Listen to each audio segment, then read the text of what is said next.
the show. What's up, guys? You good? All right, guys. So Paul came over. Make sure you get the bald spot. Okay, I will. I finally got a new programmer, and I'm also letting him borrow my Corvo seat. So he bought a bracket for the Corvo. You're going racing Friday. Yes. So I'm gonna let him borrow my passenger seat. It's technically not even a passenger seat, right? It's just a fucking seat that you buy, but you have to buy the passenger side bracket for it to work. So I'm letting him borrow the seat. He's got the driver's side bracket, obviously, and he's gonna go racing. I mean, I guess we have broken a record.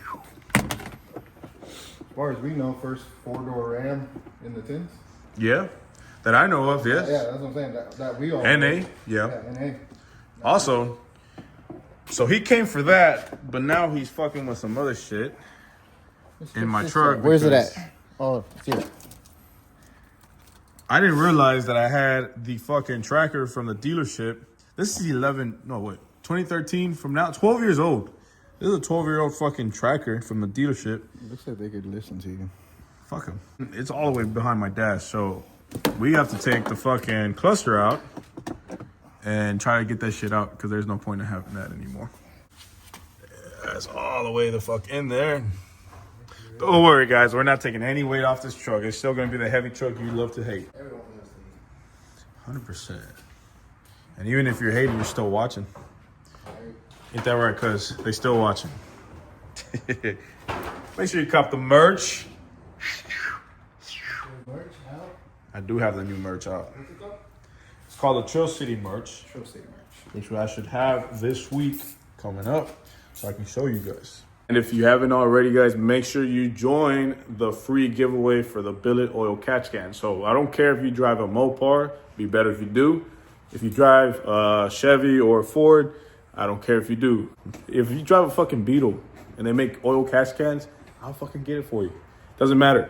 Just help me get to 1K subscribers. All you got to do is share the post. Go ahead and subscribe. Comment hashtag poormans1K under the most recent video, which is going to be this one, obviously. That way you submit an entry. That way I know that you actually went ahead and participated.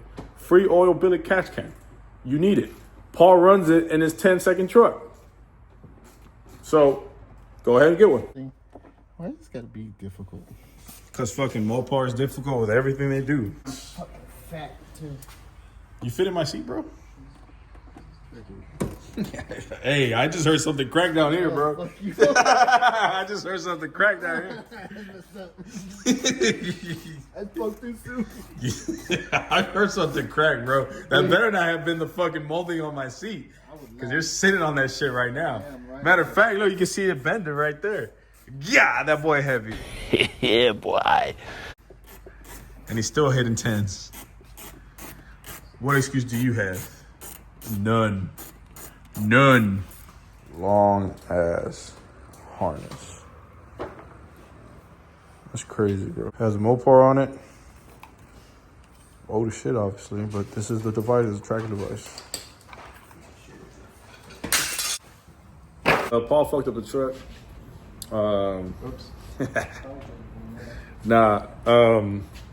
For whatever reason, the old programmer, it's not reading the original backup file on the truck, which we actually need because we need to restore the truck back to stock pretty much. Then we can go ahead and marry the new programming device. But we can't do that because the original programmer is not giving us the original backup file. Error every time you try loading up the...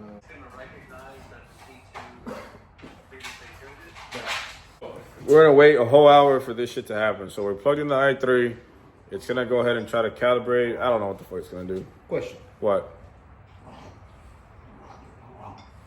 Should we unload at 87? Just cut...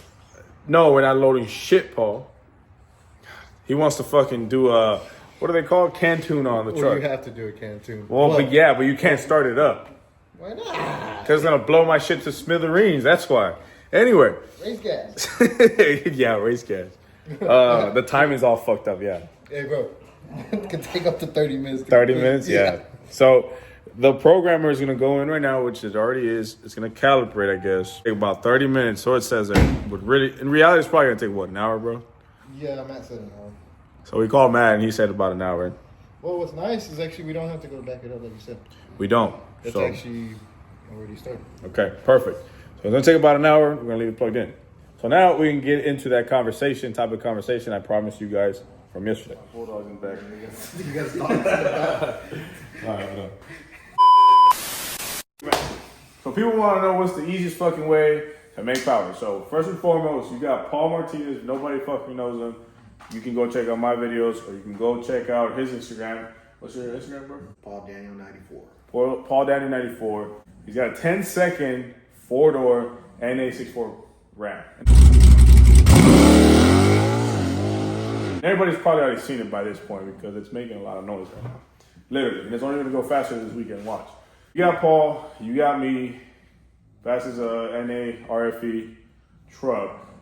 And we kind of have a share of experience, I would say, doing the shit. We don't actually work on our shit as much. He works on his shit more than I do. I just go ahead and take to most performance, more parts of Houston performance, and they get the shit done.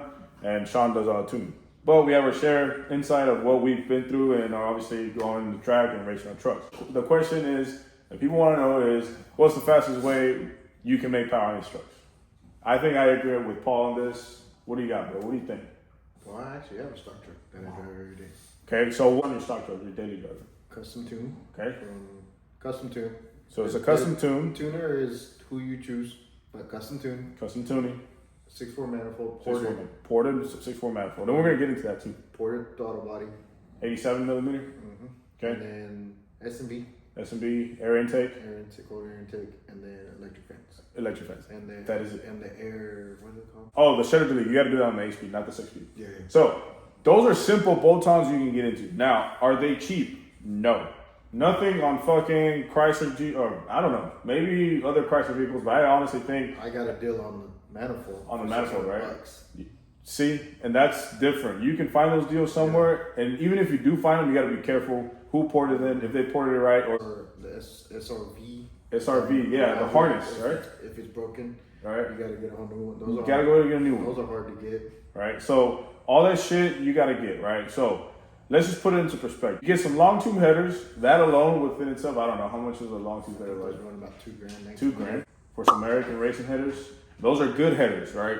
You're starting you can either go American racing or you can go Cooks. I think Cooks are a little bit expensive. Yeah, they're expensive as shit, and that's what you have on your truck. Just headers alone. Headers alone, right? $300.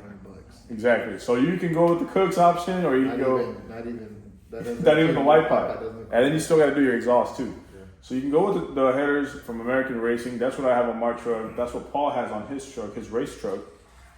Okay. Hey, it's not a race truck. Street truck. That's one.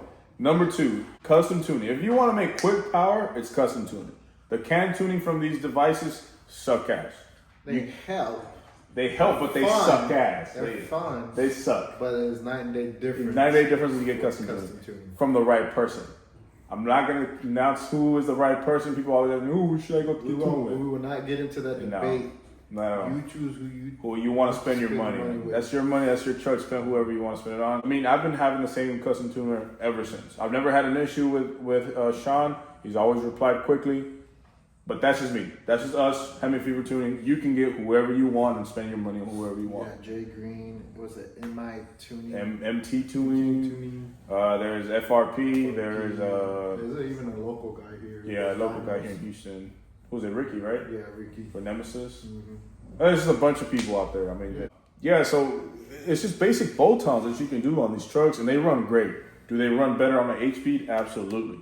I would think the 8-speeds are a whole second faster. I think so. Yeah. Because I went from one of these to a 4-door 8-speed, no weight reduction, and I was using the can tunes for a while, and it was the same. I went 14.5 in a 6-speed, same like yours. Yeah. And went 14.5 in a 4-door. Stock. Exactly. Just with the can tune. The shit that I have in my truck right now, we've seen 8-speeds go low 11s with that shit. Yeah, my 4-door went 1164. 1164. That's a 4-door truck. That means he's way faster than I was by almost 0.3. So, and then you obviously have the guys who, went and got the prep done on their trucks, and they went 10 seconds with pretty much the same application that I have on my truck and what Paul had on his 5.7 back in the day. So I'm telling you, it's about a whole second difference of how faster you can go on the 8-speed and the 6-speed. What's the bad side? There's two bad sides on both ends. Number one, for the 6-speeds, obviously the RFE is junk. How have I managed to keep up with it? Good tuner, number one. Be honest with you, good tuner. Number two, you don't do wide open throttle pulls in a 6-speed. If you're doing that and doing a bunch of shit, you're gonna fuck it up. Now, what's the bad side about the 8-speed on a single cab? The drive shaft. You can get lucky and you don't ever have drive shaft issues once you go with the one piece, because you have to go with the one piece no matter what. Or you can go with the one piece and you still have drive shaft issues, and I've seen people blow up transmissions because of it and rear ends because of that issue. It's just something that unfortunately these Mopar trucks have, the single cabs at least. But quad cabs and crew cabs, perfectly fine. You don't have to even do a one-piece They drive come shaft. with two-piece drive shafts. And yeah, and they work just fine. Paul still has a stock drive shaft in his truck. I never replace any kind of No. And what are you trapping at the quarter mile, bro? 126. 126. Anyway, what's another one that we said? So we got intake, we got tune, Throttle body. throttle body, 87 millimeter throttle body. That only goes better when you go ahead and mount it up with a 6.4 manifold. So I wanted to get into that because a lot of people have been asking me, 6.4 manifold or 6.4 manifold from a car or high rise. Everybody's always saying 6.4 manifold or high rise. That's the biggest one. High ram. High ram, that's what they say. Yeah, that's the biggest topic of conversation. But all the Facebook groups, it's always 6.4 manifold or high ram. What do y'all think? If you're recommending a high ram on a fucking stock bottom end 5.7 with stock compression, trust me, you're not gonna get anywhere with it, especially on a 6-speed. But people will recommend the biggest cam for it and all this shit, and in my opinion, it's dumb. I recommend a 6.4 manifold. It's been proven time and time again. I'm gonna say this once. I'm gonna say it once only. Even the 10-second 5.7 trucks NA ran the 6.4 manifold. 10-second truck, 6.4 manifold. None of them ran IRAM manifold. Now, when you get into situations like where you have boost, or you have a 6.4 like Paul does, that's different. Your compression changes. So you need what, Paul? I mean, it still depends on the setup. That's true. It depends on your setup. So it depends on your setup, right? Paul has it on his truck. Everyone knows my setup. Yeah. If you haven't seen it yet, I have 5.7 heads, so the compression is higher than stock. So with that, yes, I still went fast with a 6.4 manifold, but it wanted more air. Adding the high ram to it gave it the air it wanted, and I went faster. There you go. So every setup is going to be different. You would agree with me that a person running a 5.7 stock bottom end should run the 6.4. I would not run a high ram, that's for sure. No. Unless you're running boost, maybe on a 5.7, maybe at that, because you can only run safely on paper 8 pounds of boost on a you're going to stock use bottom the end. forge and bottom end anyways. Yeah. And so I've seen dudes run pro chargers and shit. Their trucks are nice, don't get me wrong, but I mean, you're still running stock bottom end. You're not going to be able to push more than probably 10 PSI at max. A couple of people have done it, but those are with tuners and whatnot that really know what they're doing. Yeah. They're just not doing shit out there for nothing. Yeah. So was it single cab, what, 9s? Yeah, was it 10s? 10. Frostbite? Frostbite. Yeah, he went 10s on the stock bottom end 5.7 quick. So that's that over high ram versus 6.4 manifold. Coated air intakes. I mean, you have leg maker, right? S&B, and then Veram. My opinion. The Veram depends on if you're still with the 5.7. Yeah. So with the 5.7 manifold, you can go with the Veram intake. That's what I started off with on my truck. And it ran great. It's actually been proven that it does gain a lot of power. Yes. So you can run the Veram for quick power. People don't like the way it looks. It's so big and clunky. I actually like the kind of way it looked. It kind of looked like an old carbureted engine. You know what I mean? Yeah. So it just scoops down. Or you can go with the leg maker from Most Performance, which comes around towards the front of the grill. Now, if you add the 6.4 manifold. 6.4 manifold, that's when you run 6.4 2500 S&B intake. Yeah. That's what will fit right next to that. Right next to that. And you got to fabricate it. You got to get a custom fabrication for the bell mount. To get the bell mount for the track. Bell mouth. Bell mouth. The bell mouth for the track, that's completely different. but you can also do that. And SMB makes a good air intake. I just found it a lot easier to run the Veram because it was bringing all the cool air in. I feel like the SMB is kind of just hitting like a K&N on the side and just bringing all the hot air. I don't know, but I don't like it either. yeah. I had it from my electric, so I put it on there. Yeah, Save so myself money. yeah, and right now, I mean, we're running the leg makers on the street. You know, we put it to the back, right? Obviously, so you don't have shit going We in. have filters. Yeah, filters on it. But Right. once we're at the track, we'll go to the bell mount to the front, right? And that's custom fabrication done. You have to get that done because again, like Paul said here, you have to move around the what you call it, the coolant reservoir and all that shit. Overflow tank. So that's that. But other than that, I mean, that's the simple bolt-ons that you can get into without breaking the bank. And obviously, like I said, the grill shutter delete, that's only done on the 8-speeds. But just that, those are simple bolt-ons. They're expensive though. That's something that you need to understand. People ask me all the time as if it's cheap. It's not cheap. I mean, it could take you a week to build what you want to achieve. It took me 12 years to dream and build what I wanted to achieve, right? It just depends how deep your pockets are. And then people ask me, like, what cam should I go with? Man, seriously, ask yourself, what do I want my truck to do? Secondly, who am I going to get tuned by? Yeah, that. Because, not saying that anybody can tune a most performance can or a H. What's it called? Hellfire. Not Hellfire. But FRP? FRP or J. And they can be done. Yeah. But you're probably better off going with the person that sells that person cam. who sells that cam. I mean, ask yourself what you want the truck to do. I mean, if you want it to be a full track truck, then you go and ask your tuner or whoever you're going to get the work done with what to get, right? Because you don't want to put the biggest cam ever in your truck just because it chops and you're still running about the same as stock or tuned truck. Like, I've seen so many guys do that. They put a big ass cam and, oh yeah, I'm going to make some fucking good power. They're running like jack shit because it's a big ass cam. You need parts to support it. You need the tuning to support it. If you don't have that, your truck's gonna run like shit. So if you want a daily driver, there's still good cam setups you can have. There's still good setups you can have. I daily drove this truck with my HPT cam that I broke the record with. I daily drove it for about a year and a half, and then I was lucky enough to get a new truck, so I didn't have to daily my truck, but I had no issues with it. Even on the converter and the gears and all that, I never had issues. We went bigger because that was the next step for me. Anyway, yeah, I mean, that's just pretty much the basics that you can get, guys. And again, it just depends on how much you want to achieve and what you want to get the truck to. And then, there's one more question. E85. E85 is a big question I get. A big question that's always in my inbox. I'm not going to say E85 is bad. I don't ever tell them E85 is bad. I just tell them that the gains aren't sufficient or there's not enough gains for you to go ahead and do all the fueling system that you have to do.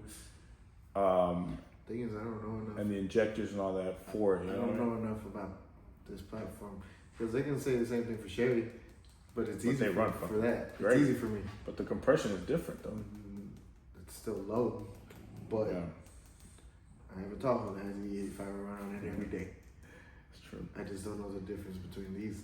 I just I put a fuel system on that though. That's the difference. Yeah, there's been topics about it. I just say there isn't enough evidence for you to transition into E85 to make it run faster.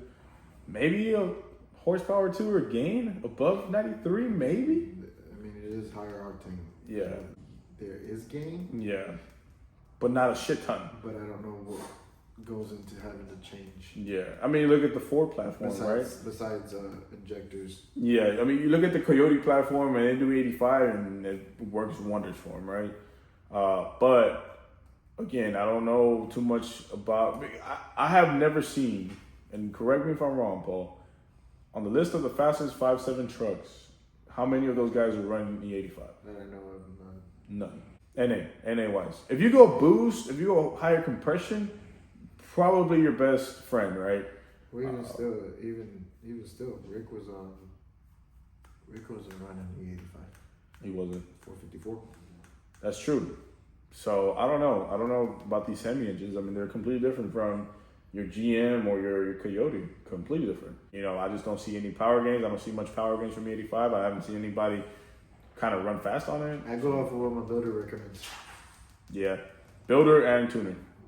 I stick to the 93 when I'm on the street, and then when we gotta go kill mode, we go kill mode. You know what I mean? So, yeah, that's pretty much it, guys. I mean, those were the little questions that we got. It's just, or I got is, you know, what basic bolt-ons to do, and those are the basic bolt-ons, right? But after that, you get into the more expensive parts. Number one, expensive labor. Number two, and more specifics. I mean, you start getting into converters, you start getting into gearing, you start getting into sometimes the transmission. If you have an 8-speed, right, you need to hold up the power. You start getting into the heads, you start getting into the cams, and then all that stuff. Oh, another one that's pretty quick and easy for them to do, bro. It's honestly the pulley.